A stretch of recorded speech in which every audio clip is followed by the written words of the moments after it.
Hello বন্ধুরা, চিরসখা ধারাবাহিকের আগামী পর্বে আমরা দেখতে পাবো যে হঠাৎ কৃষাণু সতেন্দ্রদের বাড়িতে আসলো।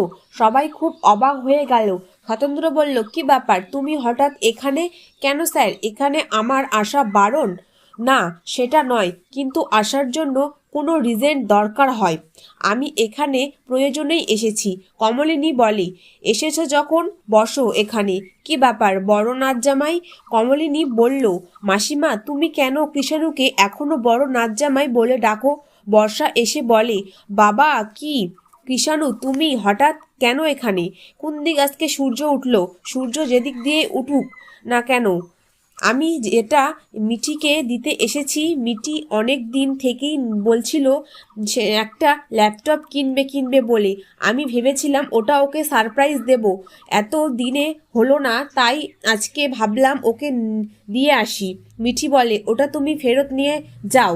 কৃষাণুর বন্ধু হিসেবে কৃষাণু বলে, বন্ধু হিসেবে ওকে নিতে পারো না তুমি?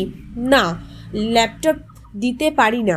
তোমার সঙ্গে আমার কোনো বন্ধুত্ব নেই। বুবলাই বলে, কৃষাণু, এই জুতো মেরে গুরুদানটা না করলেই পারতে তুমি। বুবলাই বলল, আমি কেন এভাবে তুমি বলছো বুবলাই দা? বাবিল বলল, আমাদের বাড়ির মেয়ে না চাওয়া চাওয়া পাওয়ার উপর নির্ভর করে। কৃষাণু, জানতে হলে অবশ্যই আমার চ্যানেলটিকে সাবস্ক্রাইব করুন।